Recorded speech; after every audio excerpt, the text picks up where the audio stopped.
Welcome to Archicraft, a bit of architect, your go-to podcast for modern software and solution architecture, enterprise strategies, and AI-powered engineering.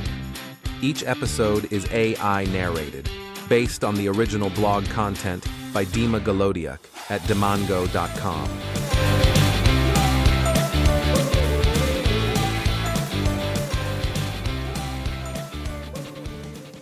You're listening to the 11th episode of the podcast Archicraft. This episode is titled, How Digital Operational Resilience Act Shapes Your Enterprise AI Strategy. In this episode, we explore how the European Union's DORA regulation impacts your enterprise AI strategy. We will discover the 5 pillars of DORA and how to build resilient, compliant AI systems. Let's get started.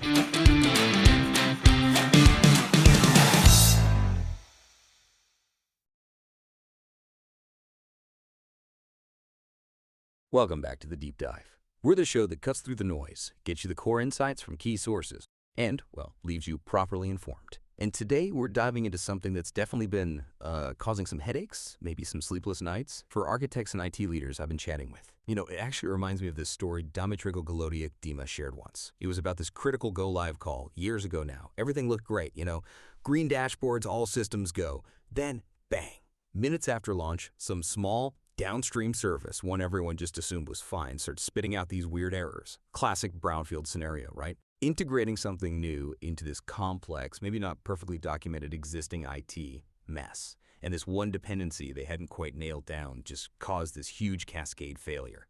That whole scramble taught a really tough lesson. Resilience, it's not just your code, it's like the whole operational ecosystem. And if that was true then, well, just imagine the complexity now with AI getting plugged into basically everything we do. Yeah, it's really something. And what's fascinating, or a bit scary depending on your perspective, is how fast regulators are trying to keep pace. Especially for you if you're a senior solution architect, enterprise architect, maybe a CIO, CTO, particularly in the EU financial sector. Yeah. The Digital Operational Resilience Act, DORA, it's arguably one of the biggest bits of tech regulation we've seen in, a decade? And it kicked in January 17th, 2025. So we're living it now. It's fully operational. But honestly, a lot of organizations are still figuring out what it really means, especially for their AI plans. Right. So DORA, fundamentally, it's about setting up this binding sort of comprehensive rule book for ICT risk management, information and communication technology risk. The goal is making sure financial companies don't just, scrape by during disruptions. They need to actually withstand them, respond properly, and get back on their feet fast from any ICT mess up or threat. Yeah. It's all about keeping things running in this super digital world. Exactly. And the really crucial part for our chat today, especially as AI becomes so foundational, is just how broad DORA is. It's deliberately technology neutral. Yeah. So this isn't just your old school IT systems we're talking about. Any AI system that supports what DORA labels critical or important functions, CIFs, boom, it falls right under these pretty strict rules. Okay, so give us some examples. What counts as a CIF in the AI world? Think about AI models driving real-time fraud detection, or maybe automated credit underwriting systems, algorithmic trading, high-frequency stuff. Those are definitely CIFs. And for systems like that, it's not just the model itself. It's the entire stack. We're talking the model, yeah, but also the data pipelines feeding it, the APIs it uses, the monitoring tools watching it, the infrastructure it sits on. All of it has to be DORA compliant, which, goes way beyond traditional model risk management, MRM, which often just looked at whether the output was accurate. Yeah. This is comprehensive system resilience. Okay, so for you listening, particularly if you're steering IT strategy, we're positioning DORA not just as another compliance hoop to jump through. Think of it more like a blueprint, maybe. Yeah. A guide for building solid, trustworthy, enterprise-ready AI. AI that can actually scale. Our mission today is really to unpack what this means for your architecture and hopefully show you how to flip this from a regulatory burden into, a real competitive edge. Let's maybe start with the core structure of DORA itself. Good idea. So DORA basically pulls together all these different national rules into one unified framework, and it rests on 5 key pillars. When you look at these 5 pillars through an AI lens, suddenly the architectural implications, they become really significant, especially for the people actually designing and building these things. Okay, pillar 1, ICT risk management. So this says financial firms need a proper framework, and the management team, the board maybe, they're the ones ultimately responsible. My first thought is, how on earth do you start mapping AI-specific risks into what looks like a traditional ICT risk framework? It feels different. It is different, and that's the architectural challenge, but also the opportunity, right? Thinking about AI, this means you have to explicitly manage not just the usual ICT stuff, but also these unique AI risks. Things like model drift, where performance degrades over time, or data dependency risk, or what if your training data quality drops, or inference data goes weird. And then there are the vulnerabilities across the whole AI supply chain, especially if you're using external models or tools. Your architecture from the ground up has to make these risks visible, measurable, and manageable for the leadership. It's about weaving risk management right into the AI system's design. Okay, so from planning for risk, we inevitably get to, well, when things actually break. Pillar 2, ICT-related incident management. This is all about having solid processes, detecting incidents, managing them, logging everything, classifying how bad they are, and then reporting the significant ones. And the timelines DORA sets for reporting, they seem pretty tight. Oh, they are tight. And AI adds this whole new layer of complexity. Once you classify an incident as major, you've got to get an initial notification out within 4 hours, maximum 24 hours after you detected it. Then an intermediate report within 72 hours, and a full final report inside a month. Wow. 4 hours for initial notification. Yeah. Now, think about an AI incident. Could be subtle, right? Like model drift causing bad predictions and financial loss, or maybe a security hole in an inference pipeline leaks data. Your architecture has to be able to spot and classify these AI-specific things fast enough to hit those reporting deadlines without relying on a human finding it days later. It really pushes towards automating detection and that initial triage. That rapid notification definitely screams real-time observability. Okay, let's talk testing. Pillar 3, digital operational resilience testing. DORA wants risk-based testing for all ICT systems, but it gets particularly interesting for the bigger financial players, doesn't it? It really does. This is where it gets quite demanding for architects. For firms deemed significant by regulators, they need to do advanced threat-led penetration testing, TLPT. And that's at least every 3 years. This isn't just running a vulnerability scanner. It uses the Tiber EU framework, simulating real cyber attacks targeting your critical functions. Sometimes even on live systems, though very carefully controlled, obviously. Wait, live systems, so they might actively attack your AI models. Potentially, yes. Under controlled conditions, ethical hackers will try to break them, find the weaknesses. It's not just about finding bugs in code. It's about stress testing the whole AI system's resilience, pushing for an attack-hardened design. It forces you to build defensively right from the start. That sounds incredibly thorough. And I guess with AI, third-party risk isn't just your software vendor anymore, right? We're talking foundation models from OpenAI, Anthropic, Google, cloud AI services. This feels like a whole new ballgame. Pillar 4, managing ICT third-party risk. You've nailed one of the biggest challenges. Dima actually highlights this too. But it's also a huge area for architects to add value. This pillar puts really strict rules on overseeing all ICT third-party providers, especially those deemed critical ICT third-party providers, or CTPPs. And given how much everyone relies on foundation models, cloud AI platforms, specialized MLOps vendors, well, the financial firm is still 100% responsible for the risk. Outsourcing doesn't absolve you. So you can't just blame the provider if their AI service messes up. You own the risk. So architects aren't just designing tech systems anymore. They're involved in building these, legal and operational bridges. You need clear audit rights and contracts, solid incident notification clauses, and really well-defined exit strategies. What happens if you need to ditch that provider? That exit strategy part sounds crucial, but potentially very tricky with deeply integrated AI services. Okay, and the last pillar, number 5. Pillar 5 is information sharing. This basically encourages financial firms to share cyber threat intelligence within trusted groups. So working together to fight the bad guys. Pretty much. It's about boosting collective resilience. Sharing info on sophisticated attacks, including ones targeting AI systems specifically, helps everyone learn faster, build stronger defenses together, instead of everyone trying to reinvent the wheel in isolation. Okay, so those are the 5 pillars, framework laid out. The big question then becomes, how do architects actually do this? How do you operationalize DORA for AI? Dima stresses that management is ultimately responsible, so architects need to design systems that show tangibly that a robust risk management lifecycle is in place. Yeah. Can we translate that into a practical AI risk lifecycle that's DORA compliant? Absolutely. Let's break it down. It always starts with identification. Simple principle. Yeah. You can't protect what you don't know you have or understand how it connects to everything else. DORA demands a full inventory of ICT assets and all their interdependencies. Architecturally, that means an AI model and data catalog isn't just nice to have, it's essential, non-negotiable. So like a database of all your models and data sources. Exactly, but dynamic. Not just a static spreadsheet. It's a living map of your entire AI landscape. Yeah. It needs to list all models, classify how critical they are based on proper business impact analysis, and meticulously track all dependencies. What data sources feed them, what infrastructure do they run on, any third-party services they rely on. The key insight here is this catalog becomes your single source of truth for understanding your AI risk surface. It lets you manage risk proactively, not just react when something breaks. Okay, identify first. Then you need to protect it, right? Yeah. Safeguards against those identified risks. Security and resilience designed in, not slapped on later. Precisely. And this is way beyond just basic security hygiene. It means enforcing strong identity and access management, encrypting data everywhere in transit, at rest using secure deployment patterns like private networks, secure API gateways, plus rigorous patch management for the whole AI stack. Everything.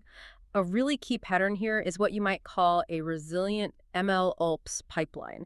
It builds protection right into the development process, using things like immutable registries for every dataset version, every bit of code, every model artifact. Immutable registry, so like a tamper-proof log. Exactly. Creates a perfect audit trail, crucial for DORA's accountability requirements. You can prove exactly what went into any deployed model. And it also means building automated security scanning and, importantly, bias testing right into your CI/CD pipelines. Protection becomes automatic. Makes sense. Protect comes after identify. Next up must be detection. Continuously watching your systems to spot problems before they blow up. What's the AI angle here? This is where you need something like a continuous monitor and feedback hub. Think of it as your AI control tower. It needs to track not just the statistical stuff like model performance and drift, but also security issues, weird inference patterns, dodgy API access attempts. It's your early warning system. Can you give an example? Sure. Say your control tower detects significant data drift in the input for a loan approval model. The live data suddenly looks very different from the training data. It should trigger a critical alert. Maybe this model's predictions are becoming unreliable. Maybe retraining is needed now. The point is to proactively catch these subtle signs that could signal an operational resilience problem brewing, not just wait for performance to completely tank. Identify, protect, detect. And finally, response and recovery. When something does go wrong, you need to keep the business running and recover quickly. This feels critical for AI. Oh, absolutely critical. Your AI systems need robust failover and fallback plans. For instance, if your main fancy AI fraud detection model suddenly goes offline, what happens? The system needs to seamlessly switch, maybe to a simpler backup model, maybe even a basic rule-based system, or perhaps route transactions to a human-in-the-loop process. So you always have a plan B and plan C. Right. And furthermore, any AI systems supporting those critical or important functions, the CIFs, they must be part of the regular ICT business continuity and disaster recovery tests that DORA mandates, at least yearly. You have to actually prove you can redeploy them from that secure, immutable registry within your required recovery time objective. Show you're ready, not just hope you are. Okay, that life cycle makes sense. Identify, protect, detect, respond, and recover. Let's circle back to one of the trickiest bits you mentioned, third-party AI risk. We know DORA has strict oversight for critical providers, but how do you actually architect for that when you're using, say, a big foundation model from someone else? Yeah, this is really the new frontier for due diligence and crucially for architectural design. Like we said, everyone's leaning on foundation models, cloud AI services, specialized MLOps tools. But the banks, the financial entity, you still own all the risks. So architects have to build technical controls, not just rely on the contract saying the provider will be good. That's a big responsibility shift. So what are some practical architectural controls for managing these external AI services? Okay, first, a centralized API gateway. Absolutely vital. All calls going out to any external AI provider should go through one single managed point. This lets you enforce policies centrally, log everything, manage API keys securely, and even detect unusual traffic patterns. Control the choke point, basically. Exactly. Second, think about using an anti-corruption layer, or ACL. This is a powerful design pattern. It basically isolates your internal systems from the messy details of the external service. Acts like a translator or buffer. It decouples your core logic from the third-party API specifics, makes it easier to enforce your own standards, and critically, makes those exit strategies we talked about actually feasible. because you can swap out the provider behind the ACL without rewriting everything internally. Precisely. The real insight isn't just vetting vendors better, it's architecting your system to be fundamentally vendor agnostic where it matters most. Turns compliance into agility. And third, absolutely essential. Before any sensitive data leaves your control to be processed by an external AI, you need a data sanitization layer. An automated step that redacts or pseudonymizes PII, confidential info, whatever needs protecting.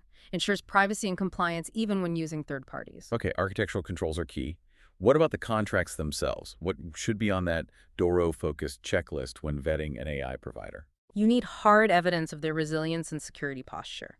Ask for their audit reports. SOC2, ISO 27 hours, or Arito 1 are common. Get summaries of their penetration tests. Demand detailed business continuity and disaster recovery plans. What are their actual RTOs and RPOs? Don't accept vague answers. For data governance, you need total clarity. Where will your data be stored? How do they ensure residency compliance?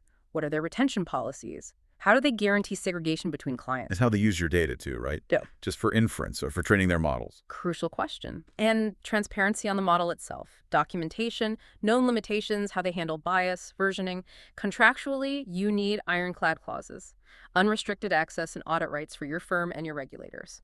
Incident reporting timelines that match your DORA obligations. And that robust, tested exit strategy we keep mentioning. You need proof you can actually transition away smoothly if needed. Okay, and speaking of testing, let's touch on that threat-led penetration testing again.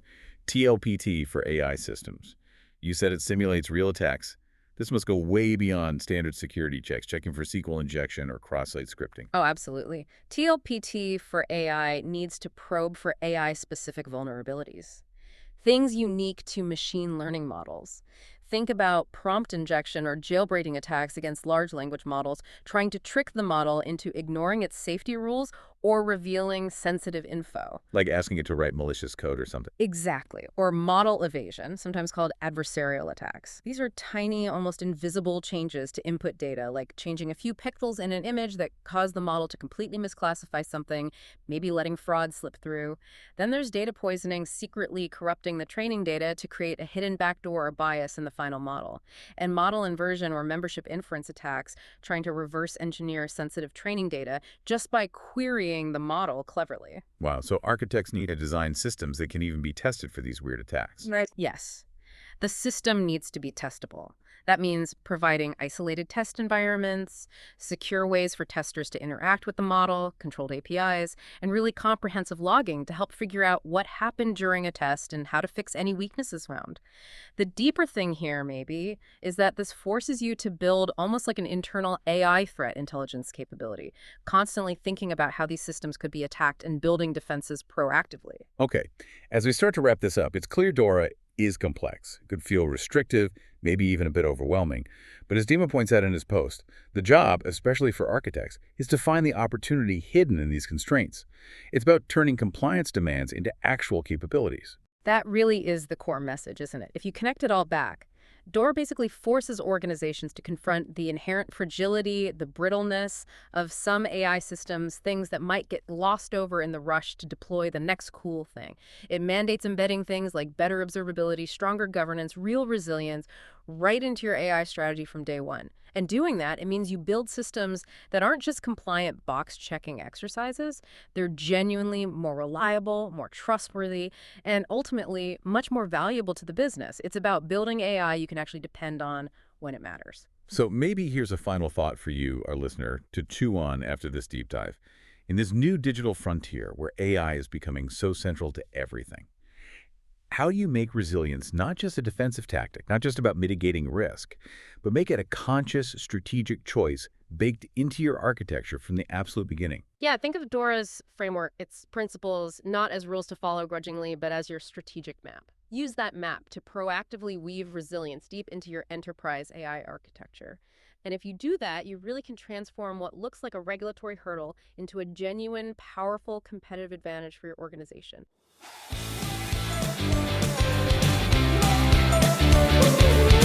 Thanks for tuning in to Archicraft. This episode was generated using AI from Dmytro Golodiuk's blog at demongo.com/news. If you enjoyed this episode, follow the show on your favorite platform and share it with fellow architects and engineers. Until next time, Build smart. Architect with intent.